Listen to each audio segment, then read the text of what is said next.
Information that you need that could save your life. And the debate is red hot.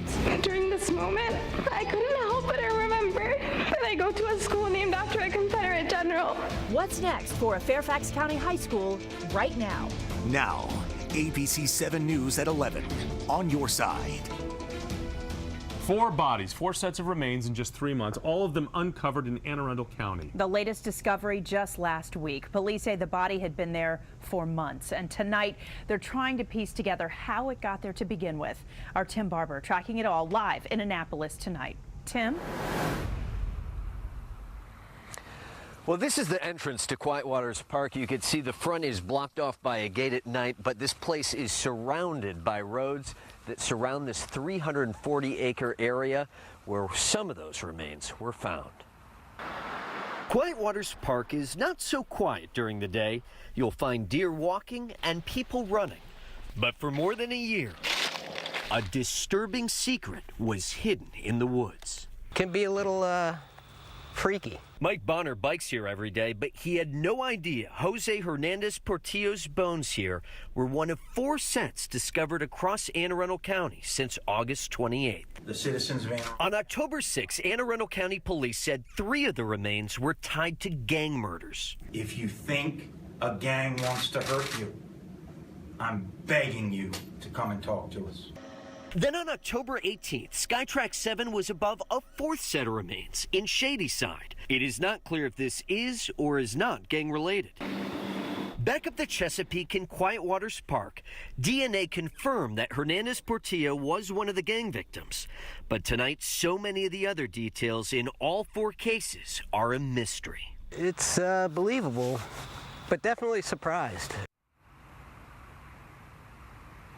Back on October 6th, the police chief said there were a couple of arrests made in those gang-related cases, but they couldn't give us many details about those cases because other people could be hurt who are still out there with other gang members still on the loose. Reporting live in Anne Arundel County, Tim Barber, ABC 7 News. Tim, thanks very much. And breaking news tonight, as one of the biggest conspiracy theories in American history opens a new chapter. Thousands of documents relating to the assassination of JFK released. President Kennedy has been shot in Dallas, Texas.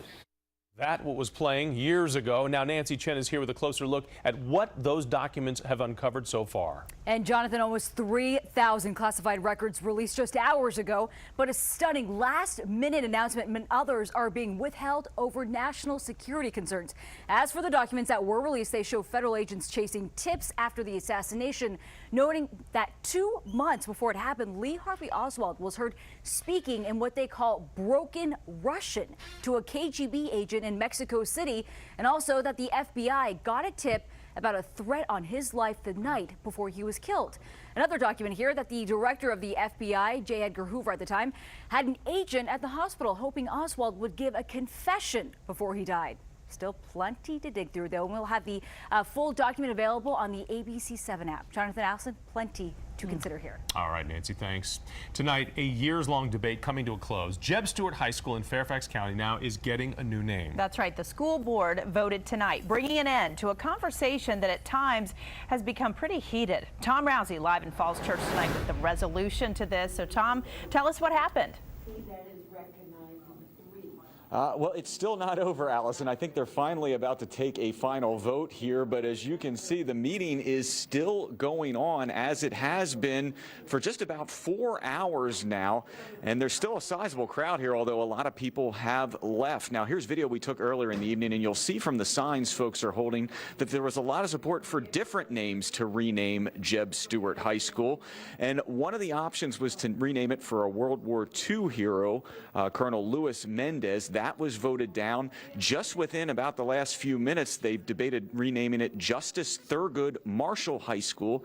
That was also voted down. And earlier in the evening, they debated simply renaming it Stewart High School and dropping the Jeb, so it technically wouldn't be named for a Confederate general anymore. But that as well was voted down, but not before some pretty hot debate. But how are we supposed to move on when we have buildings glorifying individuals who fought for our enslavement? The continuation of the name Stewart will send a message to students of color that we do not matter. Although Jeb Stuart, without a doubt, did some things wrong, he also did many great things that we can be proud of as Virginians. Jeb Stuart's military tactics are studied at West Point and around the world. He and his family have a long history of contributions to Virginia history. And it's been a confusing night because just within the past hour, they voted not to rename Jeb Stuart High simply Stuart High. Now, Justice Thurgood Marshall High has been voted down, but they are voted to simply rename it Justice High. That's what they're going to vote on now. So again, it's been a little confusing following all these names, but at this point, the next vote is going to be to simply call it Justice High. Reporting live in Falls Church, I'm Tom Rousey, ABC 7 News. Well, good evening, everyone. Talking about our weather, our story tonight, the temperatures. It is chilly outside. Here's our current numbers. We already have some 30s on the map, 35 in Warrenton, 51 still around the district, so not as cool as some of the outlying spots. 43 Leesburg. We have a frost advisory out for everywhere here that you see the light shade of blue. This does include the metro area. You get a little bit farther back to the west. We're talking about Clark County, Jefferson County, certainly in some of the low-lying valleys. That's where the freeze warning is in effect. Coming up, we'll talk about how cool it's going to get, plus look ahead to our next weather maker, which is going to bring us some rain around the area. We'll break that down. We'll see you then. There's so many ways that the body-worn camera proves valuable to us that I don't see it going away.